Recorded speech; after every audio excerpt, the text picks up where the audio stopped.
കുഞ്ഞുങ്ങളെ, ഞാൻ നിങ്ങളുടെ ബീന കൃഷ്ണയാണ്. 7ാം ക്ലാസ്സിലെ സോഷ്യൽ സയൻസിൻ്റെ 3ാമത്തെ ചാപ്റ്ററാണ് constitution's path and guiding light.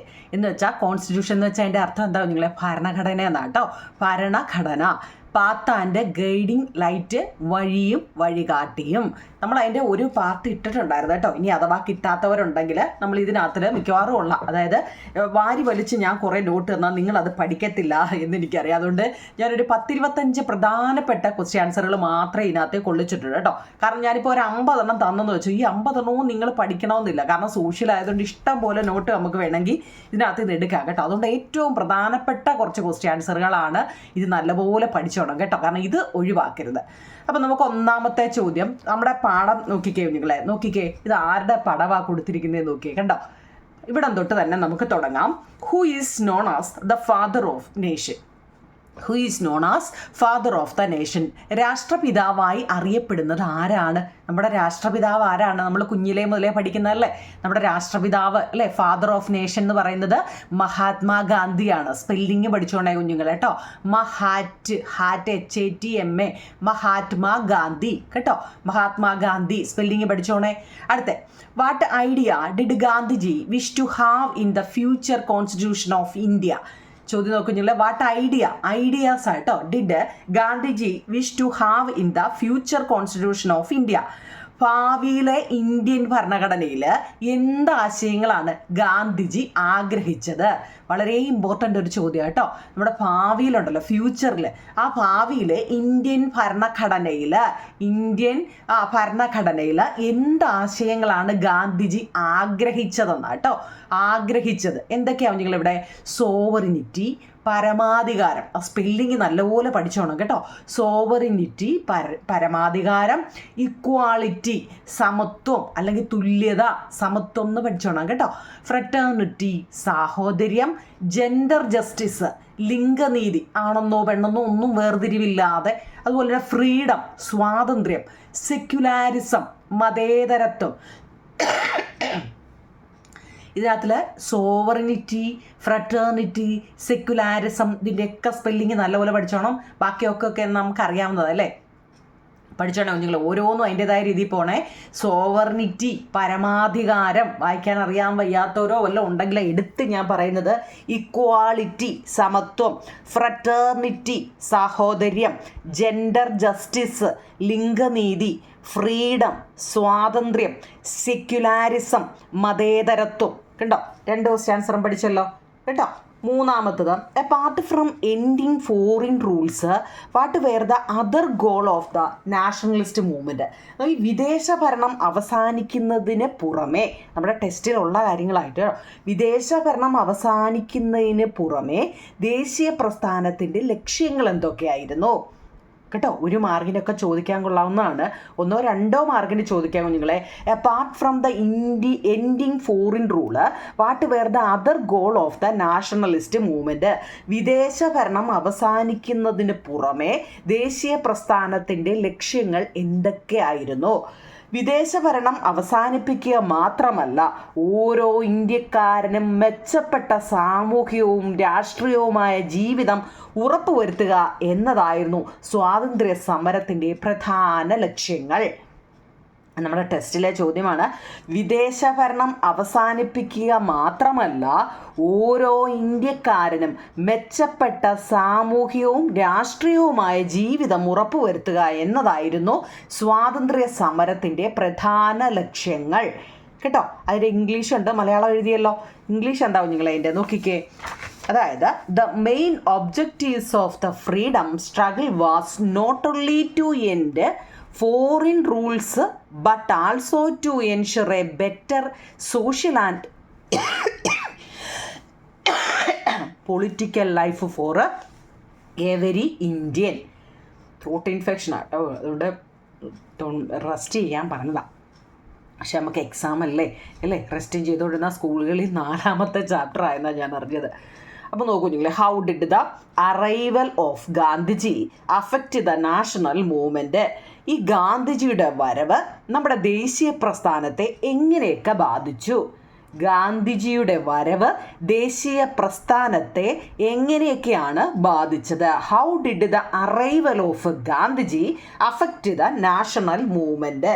എങ്ങനെയാ കുഞ്ഞുങ്ങളെ? വിത്ത് the advent of Gandhiji, the freedom movement transformed itself into a mass movement. ഓരോ വാക്കും എടുത്തെടുത്താണ് ഞാൻ പറയുന്നത്, കാരണം ഏതെങ്കിലും ഞാൻ ഇനി എഴുതിയത് നിങ്ങൾക്ക് വായിക്കാൻ പറ്റാത്തതോ കേട്ടോ. അതുകൊണ്ട് വിത്ത് ദ അഡ്വെൻറ്റ്, ADVൻ്റെ advent of Gandhiji, the freedom movement transformed itself into a mass movement. ഗാന്ധിജിയുടെ ആഗമനത്തോടെ സ്വാതന്ത്ര്യ പ്രസ്ഥാനം ഒരു ബഹുജന പ്രസ്ഥാനമായിട്ട് രൂപാന്തരപ്പെട്ടു. ബഹുജന മാസ് മൂവ്മെൻ്റ് എന്നൊക്കെ നമ്മൾ പറയത്തില്ലേ, ബഹുജന പ്രസ്ഥാനമായിട്ട് രൂപാന്തരപ്പെട്ടു കേട്ടോ. ഓക്കെ ആണല്ലോ. അടുത്ത 5ാമത്തെ, some of the ideas included in the constitutions are given in the picture. Page number 41 figure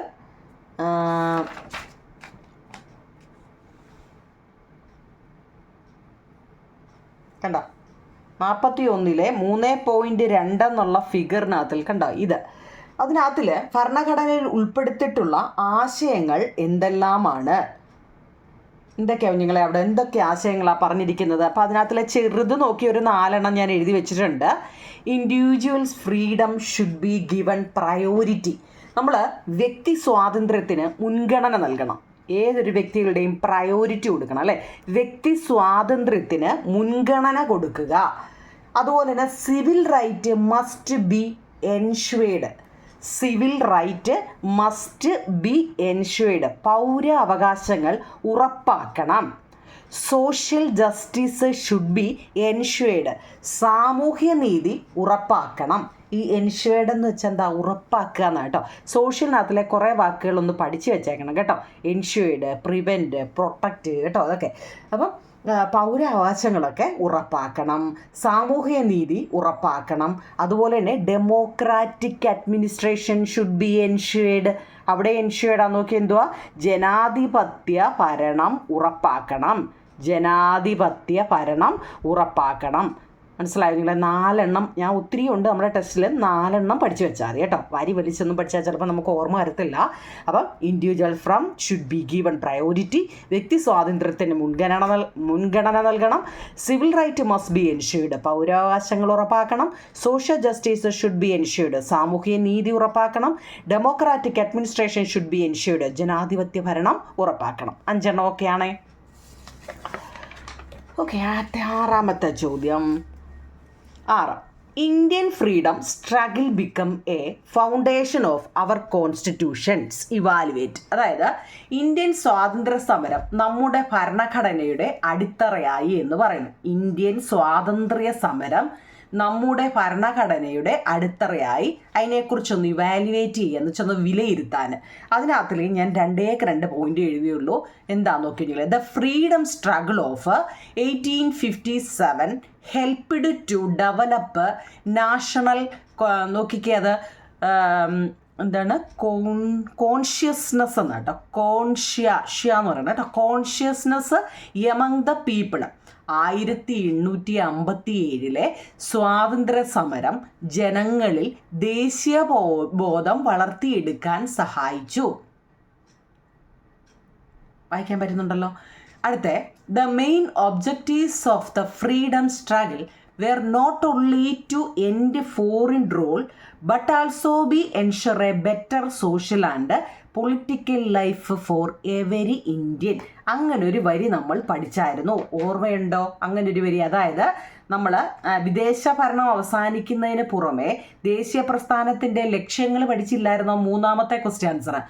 അതിൻ്റെ ആൻസർ തന്നെയല്ലേ അവിടെ വന്നേക്കുന്നത്. നോക്കിയേ, സ്വാതന്ത്ര്യ സമരത്തിൻ്റെ പ്രധാന ലക്ഷ്യങ്ങൾ വിദേശ ഭരണം അവസാനിപ്പിക്കുക മാത്രമല്ല ഓരോ ഇന്ത്യക്കാരനും മെച്ചപ്പെട്ട സാമൂഹ്യവും രാഷ്ട്രീയവുമായ ജീവിതം ഉറപ്പാക്കുക എന്നതുകൂടിയാണ്. കണ്ടോ നിങ്ങളെ? ചോദ്യം ഉത്തരം തിരിഞ്ഞു പോകല്ലേ കേട്ടോ. ഓക്കെ ആണല്ലോ 2. 7ാമത്തെ ചോദ്യം.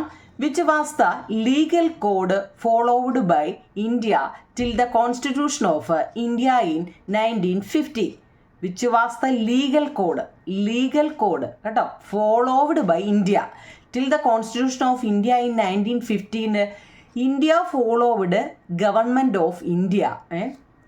അതായത് India followed government of India act passed by the British in 1935 until India become a republic. എന്നാൽ many ideas and provisions of our constitutions were taken from these act. Our constitution came into force on 26th January 1950, replacing this act. ആ date ഒക്കെ നല്ലതുപോലെ പഠിച്ചു വെച്ചേക്കണം കേട്ടോ. ജനുവരി 26 നമുക്കൊരവധി കിട്ടുന്നതല്ലേ ജനുവരി 26 ഇല്ലയോ? 1950 ജനുവരി 26. ഈ ഡേറ്റ് ഒക്കെ നല്ലതുപോലെ വൺ വേർഡിനൊക്കെ ചോദിക്കുന്നത് കേട്ടോ. 7ാമത്തെ പഠിച്ചല്ലോ. ഇനി 8ാമത്തെ, ബ്രിട്ടീഷ് ആധിപത്യത്തിനെതിരെ ഉയർന്നു വന്ന ആദ്യത്തെ ബഹുജന സമരം ഏതായിരുന്നു? ബ്രിട്ടീഷ് ആധിപത്യത്തിനെതിരെ ഉയർന്നു വന്ന ആദ്യത്തെ ബഹുജന സമരം 1857 ഒന്നാം സ്വാതന്ത്ര്യ സമരമാണ് കേട്ടോ. The first mass movement against the British rule പരീക്ഷയ്ക്ക് ചോദിച്ചാൽ first war of independence day എന്നാന്ന് ഓർത്തോണേ 1857 കേട്ടോ. അടുത്ത ഗവൺമെൻറ് ഓഫ് ഇന്ത്യ ആക്ട്, അതായത് 1935 ഗവൺമെൻറ്, അതായത് features of government of Indian act 1935 നിങ്ങളെ ഡേറ്റ് മറക്കല്ലേ. അപ്പോൾ അതിൻ്റെ മലയാളമാണ് ഇപ്പം നമ്മൾ പറയുന്നത്. ഗവൺമെൻറ് ഓഫ് ഇന്ത്യ ആക്ടിൻ്റെ സവിശേഷതകൾ അല്ലെങ്കിൽ ഫ്യൂച്ചേഴ്സ് എന്തെല്ലാമാണ് നോക്കിക്കേ. അപ്പം നമുക്ക് ഇംഗ്ലീഷ് പറഞ്ഞിട്ട് പറയാം. നോക്കിക്കേ നിങ്ങളെ, ബൈകാമറൽ എന്നാണ് കേട്ടോ. ബൈ എന്ന് വെച്ചാൽ എന്താണ്? രണ്ടെന്ന അർത്ഥമാണ് കേട്ടോ. ബൈ കേട്ടിട്ടുണ്ടോ? Bicameral legislature at the centre. Bicameral legislature at the centre.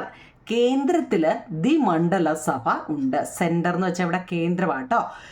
കേന്ദ്രത്തിൽ ദ്വിമണ്ഡല സഭ. ബൈകാമറൽ ലെജിസ്ലേച്ചർ എന്ന് വെച്ചാൽ ദ്വിമണ്ഡല സഭ കേട്ടോ.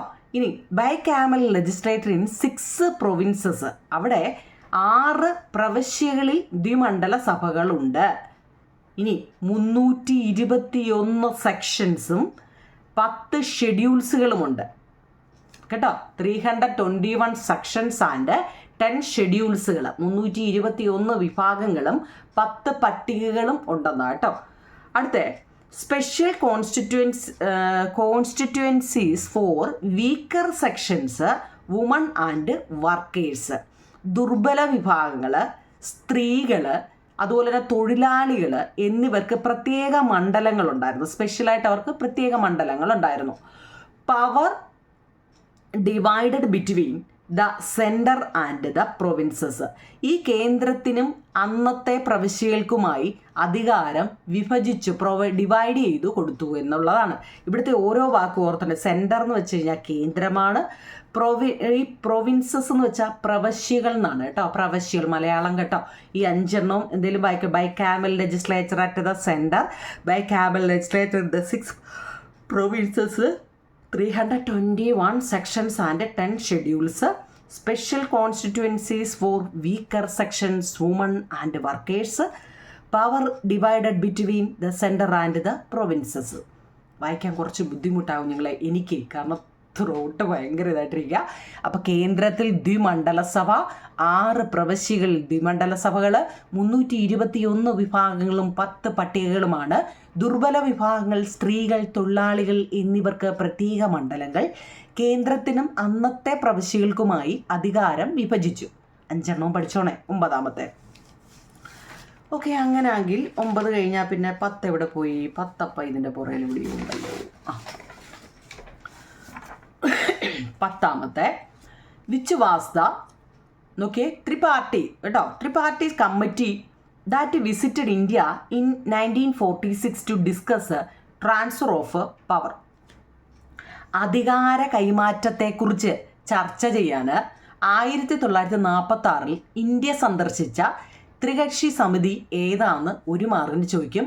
ക്യാബിനറ്റ് മിഷനാണ് കേട്ടോ.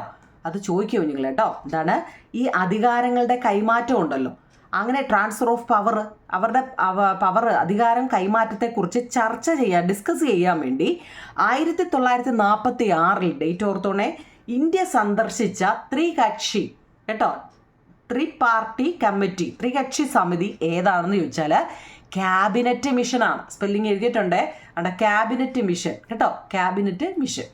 ഓക്കെ, 11ാമത്തെ നമ്മുടെ ടെസ്റ്റിലുണ്ട് ഭരണഘടനാ നിർമ്മാണ സഭയുടെ സവിശേഷതകൾ.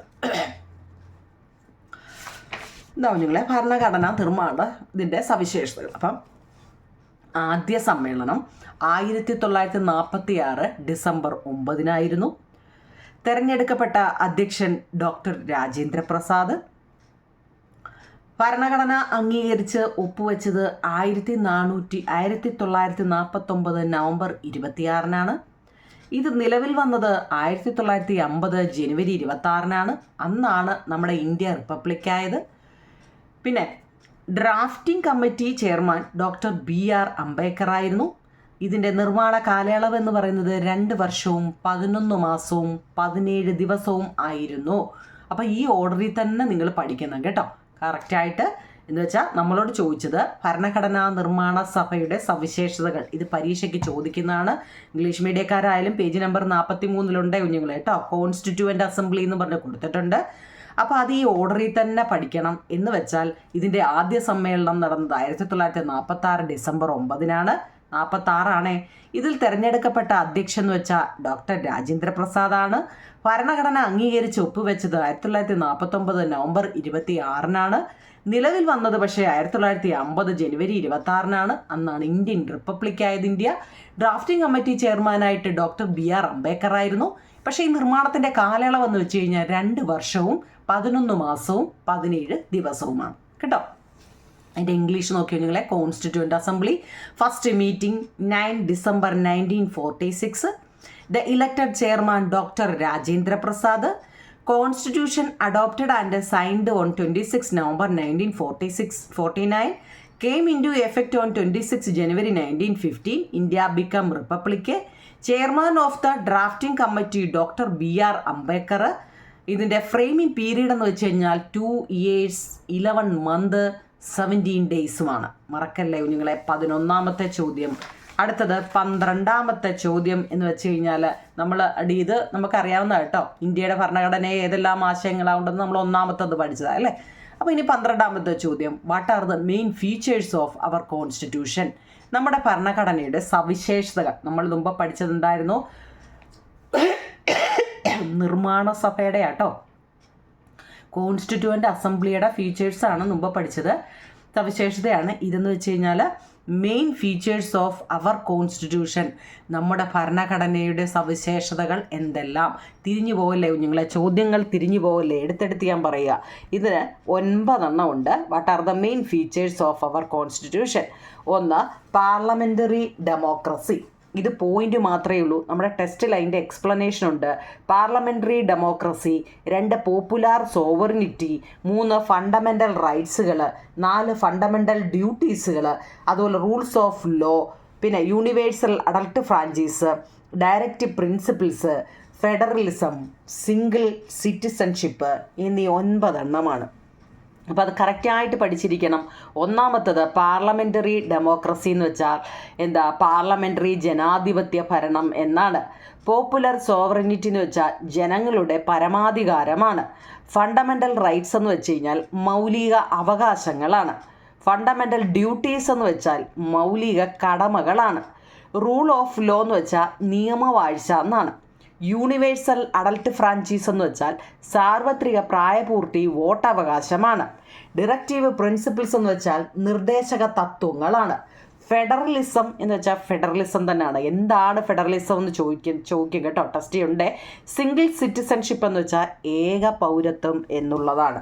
അതായത് നമ്മുടെ ടെസ്റ്റിൽ അതിൻ്റെ പേജ് നമ്പർ 44 അതിനെക്കുറിച്ചെല്ലാം വിശദമായിട്ടുണ്ട്.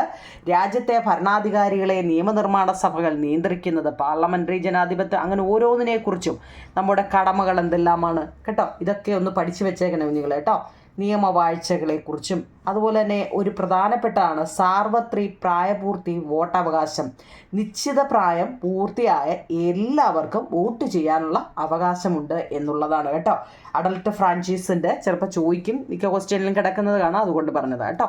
മൗലിക അവകാശങ്ങൾ എന്തെല്ലാമാണ്, പിന്നെ അതുപോലെ ഫ്രാഞ്ചൈസിനെ കുറിച്ചും കേട്ടോ, അഡൾട്ട് ഫ്രാഞ്ചൈസ്. ഫെഡറലിസം എന്താണെന്ന് വെച്ചാൽ അധികാരം കേന്ദ്രത്തിനും സംസ്ഥാനങ്ങൾക്കുമായി വിഭജിക്കപ്പെടുന്ന സംവിധാനത്തിനെയാണ് ഫെഡറലിസം. ഒരു മാർഗ്ഗം ചിലപ്പോൾ ചോദിക്കാം, വൺ വേർഡായിട്ട് ചോദിക്കാം, മാച്ച് ദ ഫോളോയിങ് ചോദിക്കാം, എങ്ങനെ വേണമെങ്കിലും ചോദിക്കാം. ഫെഡറലിസം എന്നാൽ എന്താണ് കേട്ടോ? നമ്മുടെ അധികാരം കേന്ദ്രത്തിനും സംസ്ഥാനങ്ങൾക്കുമായിട്ട് വിഭജിക്കപ്പെടുന്ന സംവിധാനത്തിനാണ്. അങ്ങനെയെങ്കിൽ ഏക പൗരത്വം എന്ന് വെച്ച് കഴിഞ്ഞാൽ എങ്ങനെ പറയും എന്നുവെച്ചാൽ സിംഗിൾ സിറ്റിസൺഷിപ്പ് എന്ന് വെച്ച് കഴിഞ്ഞാൽ രാജ്യത്ത് ഒരൊറ്റ പൗരത്വം മാത്രമേ ഉള്ളൂ കേട്ടോ. സംസ്ഥാനങ്ങൾക്കായിട്ട് പ്രത്യേക പൗരത്വമൊന്നുമില്ല, രാജ്യത്തൊരൊറ്റ പൗരത്വമേ ഉള്ളൂ. അതാണ് ഏക പൗരത്വം. ആ പേരിൽ തന്നെ ഉണ്ട് അല്ലേ, ഏക പൗരത്വം എന്ന് പറയുന്നു. 12 ഓക്കെ ആണല്ലോ. 13 ഈ കുട്ടികളുടെ അവകാശങ്ങളുണ്ട് കേട്ടോ. കുട്ടികളുടെ അവകാശങ്ങൾ ചോദിക്കും കുഞ്ഞുങ്ങളെ. അപ്പോൾ ഈ ഒരു പോയിന്റ് ഒരു മാർഗ്ഗമൊക്കെ ആയിരിക്കാം. ചിൽഡ്രൻസ് റൈറ്റുകൾ, കുട്ടികളുടെ അവകാശങ്ങൾ. ബാലവേല നിരോധനം, ചൈൽഡ് ലേബർ പ്രൊഹിബിഷൻ ആക്ട്. ബാലവേല നിരോധനം, ചൈൽഡ് ലേബർ പ്രൊഹിബിഷൻ ആക്ട്. ബാലനീതി നിയമമുണ്ട് കേട്ടോ, ജുവനൈൽ ജസ്റ്റിസ് ആക്ട്. ബാലനീതി നിയമം, ജുവനൈൽ ജസ്റ്റിസ് ആക്ട്. വിദ്യാഭ്യാസ അവകാശ നിയമമുണ്ട്, റൈറ്റ് ടു എഡ്യൂക്കേഷൻ ആക്ട്. ഏറ്റവും പ്രധാനപ്പെട്ട 3 ആക്ടുകളാണ് അല്ലെങ്കിൽ നിയമങ്ങളാണ് നമ്മൾ പറഞ്ഞത്. ബാലവേല നിരോധനവും ബാലനീതി നിയമവും വിദ്യാഭ്യാസ അവകാശ നിയമവും. ഇതെല്ലാം കുഞ്ഞുങ്ങൾക്കുള്ളതാണ് കേട്ടോ. Child labour prohibition act, juvenile justice act, right to education act. ഇനി നമ്മൾ ഏറ്റവും പ്രധാനപ്പെട്ട ഒരെണ്ണം പഠിക്കാനുള്ളതാണ് പോക്സോ കേട്ടോ. എന്താണ് പോക്സോ എന്നുള്ളത്? അപ്പോൾ അത് 15 14 കഴിഞ്ഞിട്ട് 15 പറയും. നമ്മളിപ്പോൾ 13 പറഞ്ഞത്. എന്താ? കുട്ടികളുടെ അവകാശങ്ങൾ. 14 ചോദ്യം, why does our country give great importance to children's right? നമ്മുടെ രാജ്യം കുട്ടികളുടെ അവകാശങ്ങൾക്ക് വലിയ പ്രാധാന്യം നൽകുന്നത് എന്തുകൊണ്ടാണ്? നമ്മുടെ രാജ്യം, അവർ കൺട്രി, കുട്ടികളുടെ അവകാശങ്ങൾക്ക് കേട്ടോ, ചിൽഡ്രൻസ് റൈറ്റ്, കുട്ടികളുടെ അവകാശങ്ങൾക്ക് വലിയ പ്രാധാന്യം നൽകുന്നത് എന്തുകൊണ്ടാണ്? ഇമ്പോർട്ടൻറ്റ് കൊടുക്കുന്നത് എന്തുകൊണ്ടാണ്? The future of the country is in the hands of the children അല്ലേ. ഈ വരാൻ പോകുന്ന തലമുറ അല്ലേ, അത് രാജ്യത്തിൻ്റെ ഭാവി തന്നെ ആരുടെ കയ്യിലാണ്? കുട്ടികളുടെ കയ്യിലാണ് അല്ലേ. രാജ്യത്തിൻ്റെ ഭാവി കുട്ടികളുടെ കയ്യിലാണ്. അതുകൊണ്ടാണ് അല്ലേ. ഇനി അങ്ങോട്ടുള്ള കാര്യങ്ങളെല്ലാം കുട്ടികളുടെ കയ്യിലല്ലേ. അവർ വളർന്നു വരുന്ന എന്തൊക്കെയായിട്ട് മാറുന്നു എന്നുള്ളതാണ് അല്ലേ.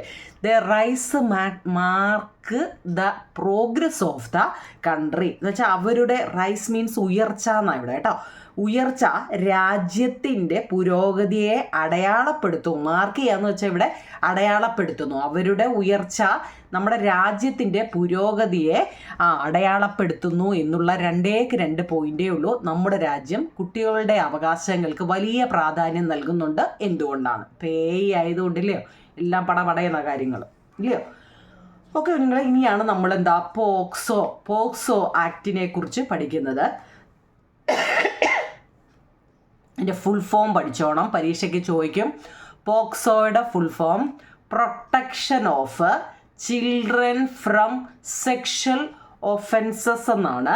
ഇത് പരീക്ഷയ്ക്ക് ഫുൾ ഫോം ചോദിക്കും നിങ്ങളെ. Protection of children from sexual offences act എന്നാണ് കേട്ടോ. അത് പഠിച്ച് വെച്ചിരിക്കണം കേട്ടോ. ഏതാ? 2012 ഡേറ്റും പഠിച്ചു വെച്ചേക്കണം. പോക്സോയുടെ ഡേറ്റും ഫുൾ ഫോമും. The POCSO act is a law enacted to prevent violence against children. കുട്ടികൾക്കെതിരെ വയലൻസുകളൊക്കെ ഉണ്ടല്ലോ ഇല്ലയോ, അതൊക്കെ ഇല്ലാതാക്കാനും അതുപോലെ തന്നെ the rights guaranteed by the constitution of India are exercised without distinction between men and woman. The law considered all under the age of 18 as children. Officers handling POCSO case are known as child welfare police officers. വളരെ important ആണ് ആ word. Officers handling POCSO case are known as child welfare police officers. CWPOയുടെ full ഫോമും പോക്സോയുടെ full ഫോമും ഒക്കെ പഠിച്ചു വെച്ചേക്കണം കേട്ടോ. According to this law, case of sexual assault are to be reported to the special juvenile police unit or the local police. എന്താവും നിങ്ങൾ ഈ വായിച്ചതൊക്കെ? അതായത് നമ്മുടെ ഇന്ത്യൻ ഭരണഘടന ഉറപ്പു നൽകുന്ന അവകാശങ്ങൾക്ക് ലിംഗഭേദമില്ലാതെ, അങ്ങനെ മെന്നെന്നോ വുമണെന്നോ ഒന്നും ഭേദമില്ലാതെ നടപ്പാക്കുന്നതിനും, അതുപോലെ തന്നെ ബാലസൗഹൃദ നടപടികൾ ഉൾക്കൊള്ളിച്ചുകൊണ്ടും നിലവിൽ വന്നൊരു നിയമമാണ് പോക്സോ. കേട്ടോ, മനസ്സിലാക്കണേ. ഒന്നും രണ്ടും പോയിന്റും കൂടെ നിങ്ങളൊന്ന് കമ്പയർ ചെയ്ത് നോക്കുമ്പോൾ എന്തൊക്കെയാ നമ്മുടെ ഇന്ത്യൻ ഭരണഘടന ഉറപ്പ് നൽകുന്ന അവകാശങ്ങൾ ലിംഗഭേദമില്ലാതെ നടപ്പാക്കുന്നതും, ആൺകുട്ടികളെന്നോ പെൺകുട്ടികളെന്നോ ഒന്നും നോക്കാതെ ബാലസൗഹൃദ നടപടികൾ, പെട്ടെന്ന് നടപടികൾ ഉൾക്കൊള്ളിച്ചുകൊണ്ടും നിലവിൽ വന്ന ഒരു നിയമമാണ് പോക്സോ എന്ന് പറയുന്നത്. The law considered all under the age പറഞ്ഞിട്ടുണ്ട്. എത്ര? 18 വയസ്സിന് താഴെയുള്ള ഏതൊരാളെയും കുട്ടിയായിട്ടാണ് അവർ പരിഗണിക്കുന്നത്. എന്നാൽ ഓഫീസേഴ്സ്, ഈ പോക്സോ കേസുകൾ കൈകാര്യം ചെയ്യുന്ന ഉദ്യോഗസ്ഥന്മാരെ ചൈൽഡ് വെൽഫെയർ പോലീസ് ഓഫീസർ എന്നാണ് പറയുന്നത്. കേട്ടോ, ഓഫീസേഴ്സ് ഹാൻഡ്ലിംഗ് പോക്സോ കേസിനെ ചൈൽഡ് വെൽഫെയർ പോലീസ് ഓഫീസേഴ്സ് എന്നാണ് പറയുന്നത്. According to these law, case of sexual assault are to be reported to the ആരെയാണ്? സ്പെഷ്യൽ, ഇങ്ങനെ എന്തെങ്കിലും ഉണ്ടെങ്കിൽ സ്പെഷ്യൽ ജുവനൈൽ പോലീസ് യൂണിറ്റിലോ അല്ലെങ്കിൽ ലോക്കൽ പോലീസിലോ ആണ് നമ്മൾ നിയമം കേസ് കൊടുത്ത് എന്തെങ്കിലുമൊക്കെ. അതിനെക്കുറിച്ച് നമ്മുടെ വിശദമായിട്ട് നമ്മുടെ ടെസ്റ്റിൽ പറയുന്നുണ്ട് കേട്ടോ. അതായത് ഇവിടെ ആണ് കേട്ടോ, അതിനെക്കുറിച്ച് നിങ്ങളുടെ ടെസ്റ്റിൽ. കുട്ടികൾക്ക് നേരെ നടക്കുന്ന ലൈംഗിക അതിക്രമങ്ങൾ തടയുവാനും കുറ്റവാളികൾക്ക് തക്ക ശിക്ഷ ഉറപ്പു നൽകുവാനും 1989 കുട്ടികളുടെ അവകാശ ഉടമ്പടി ലക്ഷ്യം വയ്ക്കുന്നു. ഇന്ത്യൻ ഭരണഘടന ഉറപ്പു നൽകുന്ന അവകാശങ്ങൾ ലിംഗഭേദമില്ലാതെ നടപ്പാക്കുന്നതിനും ബാലസൗഹൃദ നടപടികൾ ഉൾക്കൊള്ളിച്ചുകൊണ്ടും നിലവിൽ വന്ന നിയമമാണ് പോക്സോ ആക്ട്. ആ ഡേറ്റ് പഠിച്ചോണം. 18 വയസ്സിന് താഴെയുള്ള ഏതൊരാളെയും കുട്ടിയായിട്ടാണ് ഈ നിയമം പരിഗണിക്കുന്നത്. ഇനി ഈ നിയമത്തെക്കുറിച്ച് നിങ്ങളൊക്കെ കേട്ടിട്ടുണ്ടോ എന്നൊരു ചോദ്യം അതിൽ ചോദിക്കുന്നുണ്ട് കേട്ടോ. ഭയരഹിതമായും സുരക്ഷിതമായും സമൂഹത്തിൽ ജീവിക്കുവാൻ ഓരോ കുട്ടിക്കും അവകാശമുണ്ട്. അസ്വസ്ഥത ഉളവാക്കുന്നതും സുരക്ഷിതമല്ലാത്തതുമായ സ്പർശനം, നോക്കണേ നിങ്ങൾ, അത് പരീക്ഷയ്ക്ക് ചോദിക്കുന്നതാണ്. എന്താണ് ഇത്, എന്തുവാണെന്നറിയണ്ടേ നിങ്ങൾക്ക്? അതായത് നമുക്ക് ജീവിക്കാൻ, അല്ലേ, നമുക്കൊക്കെ താമസിക്കാൻ ഭയരഹിതമായും സുരക്ഷിതമായും സമൂഹത്തിൽ ജീവിക്കുവാൻ ഓരോ കുട്ടിക്കും അവകാശമുണ്ട് കേട്ടോ. അത് നല്ലപോലെ, അത് നിങ്ങൾക്ക് ഒരു മാർക്കിനും ഒക്കെ ചോദിക്കുന്നതാണ്. അതുകൊണ്ടാണ് ഞാനത് ടെസ്റ്റിലെ ഒന്ന് എടുത്ത് വായിച്ചത്. നമുക്ക് എന്തെങ്കിലും അസ്വസ്ഥത ഉളവാക്കുന്നതും സുരക്ഷിതമല്ലാത്തതുമായ സ്പർശനം, പെൺകുട്ടികൾക്ക് ആരോ ആയിക്കോട്ടെ, ഒരു നോട്ടോ പ്രവൃത്തി മുതലായവ ഏത് വ്യക്തിയിൽ നിന്നുണ്ടായാലും അവ തിരിച്ചറിയുവാൻ നിങ്ങൾക്ക് കഴിയണം. ഇത്തരം പ്രവൃത്തികളോട് അരുത് എന്ന് പറയാനും അകറ്റി നിർത്താനും അധികാരികളോട് പരാതിപ്പെടാനും നിങ്ങൾ ശ്രദ്ധ പുലർത്തണം. ലൈംഗിക അതിക്രമ കേസുകൾ ഉണ്ടായാൽ അവ റിപ്പോർട്ട് ചെയ്യേണ്ടത് വകുപ്പ് 19 പ്രകാരം സ്പെഷ്യൽ ജുവനൈൽ പോലീസ് യൂണിറ്റോ ലോക്കൽ പോലീസോ ആണെന്ന് നിയമത്തിൽ വിവരിക്കുന്നുണ്ട്. പോക്സോ കേസിൽ കൈകാര്യം ചെയ്യുന്ന ഉദ്യോഗസ്ഥരെ ചൈൽഡ് വെൽഫെയർ പോലീസ് ഓഫീസർ എന്ന് അറിയപ്പെടുന്നുണ്ട്. അതിൻ്റെ ഫുൾ ഫോം പഠിച്ചു വെച്ചേക്കണം. പോക്സോയുടെയും CWPOയുടെയും കേട്ടോ. അതുപോലെ കേരള സംസ്ഥാന ബാലാവകാശ സംരക്ഷണ കമ്മീഷൻ പോക്സോ നിയമത്തിൻ്റെ 44-ാം വകുപ്പ് പ്രകാരം നിരീക്ഷണ സംവിധാനം, അതായത് പോക്സോ മോണിറ്ററിംഗ് സെൽ ഒരുക്കിയിട്ടുണ്ട് കേട്ടോ. അതത്രയും ഞാൻ എന്തിനാ ടെസ്റ്റ് വായിച്ചെന്ന് വെച്ചാൽ അത് അറിഞ്ഞിരിക്കേണ്ട കാര്യങ്ങളായതുകൊണ്ട് ഞാനൊന്ന് എടുത്തു പറഞ്ഞതേ ഉള്ളൂ കേട്ടോ. 15ാമത്തെ ചോദ്യം. ഓക്കെ നിങ്ങളെ, കുറ്റകൃത്യങ്ങളിൽ നിന്നും രക്ഷപ്പെടാൻ നാം എന്തെല്ലാം ചെയ്യാവുന്നതാണ്? ആ ക്രൈം അവോയ്ഡ് ചെയ്യുന്നത് എങ്ങനെയെന്ന് നമുക്ക് അങ്ങനൊരു ചോദ്യം ചോദിക്കാം. ക്രൈമിനെ നമുക്ക് എങ്ങനെ അവോയ്ഡ് ചെയ്യാവുന്ന കേട്ടോ. അങ്ങനൊരു ചോദ്യം വന്നാൽ നിങ്ങൾ എങ്ങനെ എഴുതുമെന്നാവും നിങ്ങൾ നോക്കിക്കേ. ലഹരി വസ്തുക്കളെ അകറ്റി നിർത്തുക കേട്ടോ. അത് പരീക്ഷയ്ക്ക് ചോദിക്കും. ലഹരി വസ്തുക്കളെ അകറ്റി നിർത്തുക. പിന്നെ സ്റ്റേ അവേ ഫ്രം ഇൻടോക്സിക്കൻ്റ് കേട്ടോ, ഇൻടോക്സിക്കൻ്റ്. പിന്നെ മാതാപിതാക്കളോട് എല്ലാ വിവരവും തുറന്ന് നിങ്ങൾ പറയുക. Open up all the information to the parent. എന്തെങ്കിലും ഉണ്ടായിക്കഴിഞ്ഞാൽ അത് വീട്ടിൽ വന്ന് നിങ്ങൾ പറയണം കേട്ടോ. എന്തെങ്കിലും ഉണ്ടെങ്കിൽ ഒന്നുകിൽ നമ്മുടെ രക്ഷകർത്താക്കളോടോ അതല്ലെങ്കിൽ സ്കൂളിൽ ടീച്ചർമാർ, നിങ്ങൾക്ക് ഏറ്റവും അടുപ്പമുള്ള ടീച്ചർമാരുണ്ടല്ലോ, നിങ്ങൾ എന്തെങ്കിലും ഉണ്ടെങ്കിൽ അവരോട് പറയണം കേട്ടോ. ഇല്ലയോ? എല്ലാ ഫ്രണ്ട്ഷിപ്പുള്ള നല്ല ടീച്ചർമാരും ഇല്ലേ? എല്ലാം നല്ല ടീച്ചർമാരാണ് കേട്ടോ.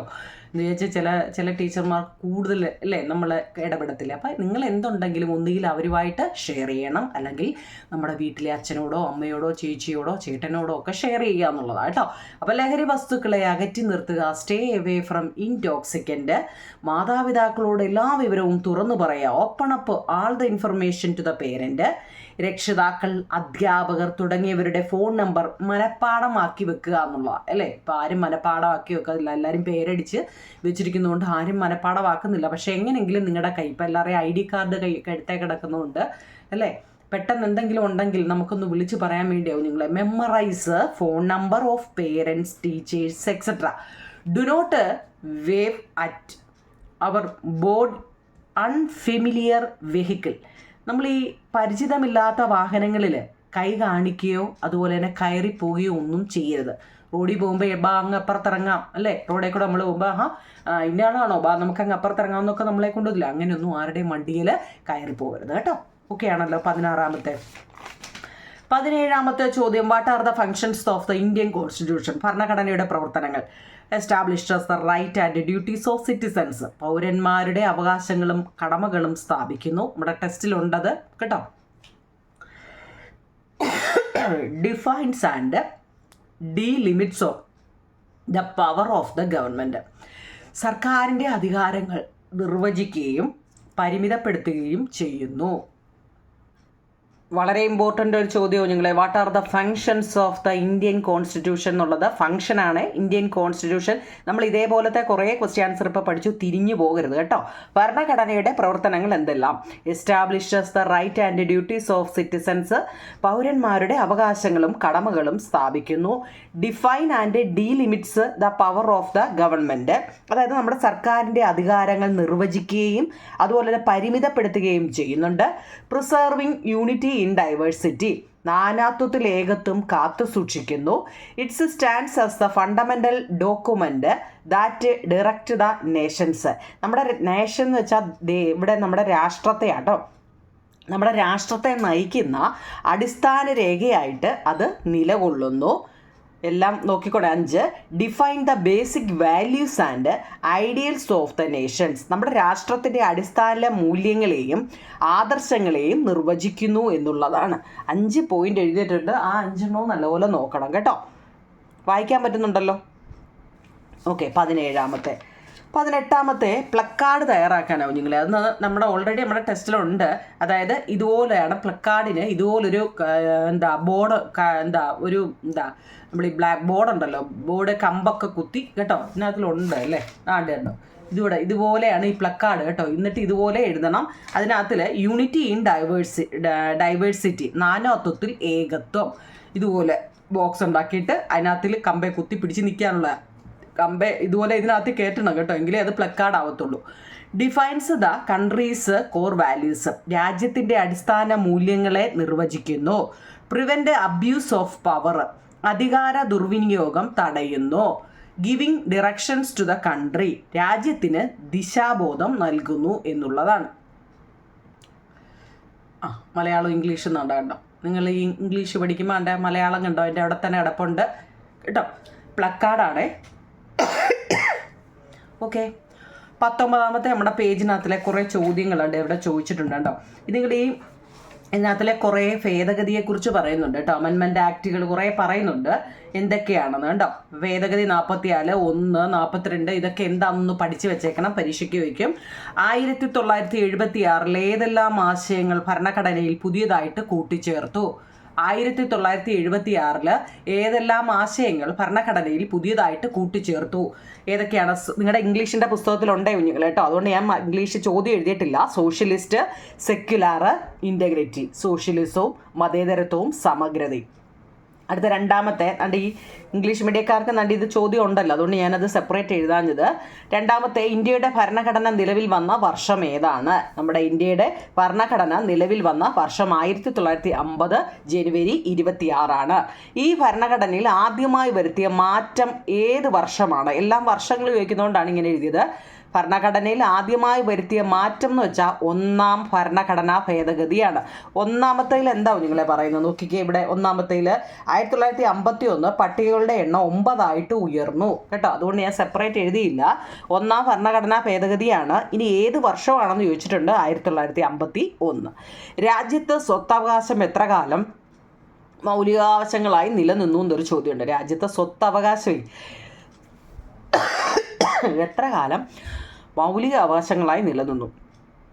1978 വരെയായിരുന്നു ഇതൊക്കെ കേട്ടോ. മൊത്തം 28 വർഷം ഉണ്ടായിരുന്നു. 1978 വരെയാണ് കേട്ടോ. എത്ര വർഷം എന്നാണ് നമ്മളോട് ചോദിച്ചത്. എത്ര കാലം ഉണ്ടായിരുന്നു എന്ന് വെച്ചാൽ 1978 വരെ ഇത് ഉണ്ടായിരുന്നു കേട്ടോ. 22.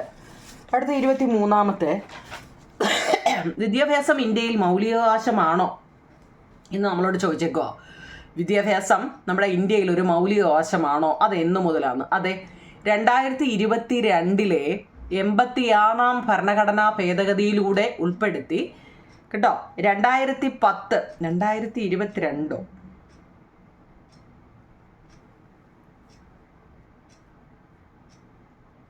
2022 എങ്ങനെയാവും നിങ്ങളാവുന്നത്? അത് തെറ്റ. അപ്പം നിങ്ങളോട് ചോദിച്ചത് ഏത് എന്ന് മുതലാണെന്ന് ചോദിച്ചു കഴിഞ്ഞാൽ അല്ലേ 2022 അത്? വിദ്യാഭ്യാസം എന്ന് മുതൽ എന്ന് ചോദിച്ചിട്ട് 2002 എഴുതിയത്. 2002 എന്നുള്ള 2022 കേട്ടോ. 2002 86-ാം ഭേദഗതിയാണ്.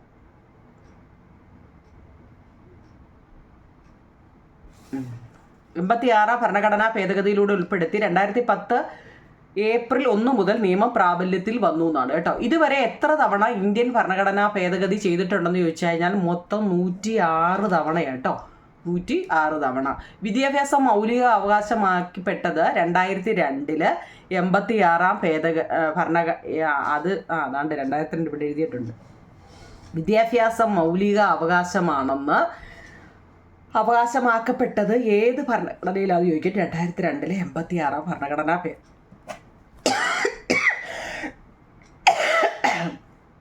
25 ക്വസ്റ്റ്യൻ തന്നിട്ടുണ്ട്. ഒരു 5-6 വൺ വേഡ് ഉണ്ടോ. ഭരണഘടന നിലവിൽ വന്ന വർഷം 1950 ജനുവരി 26. ക്യാബിനറ്റ് മിഷൻ ഇന്ത്യ സന്ദർശിച്ച വർഷം 1946. ഭരണഘടനയുടെ നിയമനിർമ്മാണ കാലാവധി 2 വർഷം 11 മാസം 17 ദിവസമാണ്. ഭരണഘടന അംഗീകരിച്ച് ഒപ്പുവെച്ച വർഷം 1949 നവംബർ 26-നാണ്. സാർവത്രിക പ്രായപൂർത്തി വോട്ടവകാശം എന്നാൽ എന്തെന്ന് ചോദിച്ചാൽ നിശ്ചിത പ്രായം പൂർത്തിയായ എല്ലാവർക്കും വോട്ട് ചെയ്യാനുള്ള അവകാശമുണ്ട് എന്നുള്ളതാണ്. ഞാൻ മുമ്പേ പറഞ്ഞില്ലേ ഫ്രാൻസിസിൻ്റെ ചോദ്യം ചോദിക്കുമെന്ന്. അഡൽട്ട് ഫ്രാൻസിസ് കേട്ടോ. രാഷ്ട്രത്തിൻ്റെ അടിസ്ഥാന നിയമസംഹിത അറിയപ്പെടുന്നത് കോൺസ്റ്റിറ്റ്യൂഷൻ അല്ലെങ്കിൽ ഭരണഘടന എന്നതാണ്. 9. ഏക പൗരത്വം എന്നാൽ എന്താണ്? മുമ്പ് ഞാൻ ചോദിച്ചല്ലോ. ഏക പൗരത്വം, രാജ്യത്ത് ഒരൊറ്റ പൗരത്വമേ ഉള്ളൂ, സംസ്ഥാനങ്ങൾക്കായി പ്രത്യേക പൗരത്വം ഇല്ല എന്നുള്ളതാണ് കേട്ടോ. അത് ചോദിക്കും. വിദ്യാഭ്യാസം മൗലികാവകാശമായി ഭരണഘടനാ വകുപ്പ് എന്ന് വെച്ചാൽ 21A വിദ്യാഭ്യാസ അവകാശ നിയമം 2009 നിലവിൽ വന്നത് എന്ന് 2009 ഓഗസ്റ്റ് 4 വിദ്യാഭ്യാസ അവകാശ നിയമത്തിന്റെ ലക്ഷ്യമെന്ത്? 6 മുതൽ 14 വയസ്സ് വരെ പ്രായമുള്ള എല്ലാ കുട്ടികൾക്കും സൗജന്യവും നിർബന്ധിതവുമായ വിദ്യാഭ്യാസം ഉറപ്പുവരുത്തുന്നു എന്നുള്ളതാണ് വിദ്യാഭ്യാസ അവകാശ നിയമത്തിന്റെ ലക്ഷ്യം കേട്ടോ. ഇത് വൺ വേഡ് ആവും നിങ്ങളെ. അപ്പം മൊത്തം 25, 10, 35, 40 ക്വസ്റ്റ്യൻ ഞാൻ തന്നിട്ടുണ്ട്. ഈ പാഠത്തിൽ നിന്നൊക്കെ ഇത്രയൊക്കെ ഞാൻ വലിച്ചു വാരി തരുന്നില്ല. ഒരുവിധം വൺ വേഡും തന്നിട്ടുണ്ട്. ഇതുകൊണ്ട് കേട്ടോ. അവിടെ ലാസ്റ്റിൽ നിയമങ്ങളുമായി ബന്ധപ്പെട്ട വാർത്താ തലക്കെട്ടുകളും ചിത്രങ്ങളും ശേഖരിച്ച് കൊളാഷ് തയ്യാറാക്കുക. ഭരണഘടനയുടെ സവിശേഷതകൾ, ഭരണഘടനയെക്കുറിച്ച് ഇപ്പോൾ നമ്മൾ ഒരുപാട് പഠിച്ചു. പിന്നെ ഇന്ത്യൻ ഭരണഘടനയിലെ ആശയങ്ങൾ, ഐഡിയാസ് അതും നമ്മൾ തന്നിട്ടുണ്ട്. കുട്ടികളുടെ സുരക്ഷയും പോക്സോയെക്കുറിച്ചും നമ്മൾ കുറേ പറഞ്ഞു. നിങ്ങൾക്കറിയാവുന്ന കാര്യങ്ങളെല്ലാം എഴുതുക എന്നുള്ളതാണ് കേട്ടോ. ഒന്നും അറിയത്തില്ല, അയ്യോ അത് ഞാൻ കേട്ടിട്ടില്ല കണ്ടിട്ടില്ല എന്നല്ല. നമ്മൾ ക്വസ്റ്റ്യൻ ആൻസർ പോക്സോയെ സംബന്ധിച്ച് കുറേ കാര്യങ്ങൾ പഠിച്ചില്ലേ, അതൊക്കെ പോക്സോയെ സംബന്ധിച്ച് ഏത് ചോദിച്ചാലും അതൊക്കെ അങ്ങ് എഴുതിയേക്കണം. അറിയത്തില്ല എന്ന് പറഞ്ഞിരിക്കരുത് കേട്ടോ. അപ്പോൾ അത്രയേ ഉള്ളൂ. നിങ്ങൾ ആ ചാപ്റ്റർ തീർന്നു. അപ്പോൾ ഇനി 4-ാമത്തെ ചാപ്റ്ററിൽ നമുക്ക് കാണാം. നിങ്ങളിത് വൃത്തിയായിട്ട് എഴുതിയെടുക്കണം കേട്ടോ. Okay, thank you.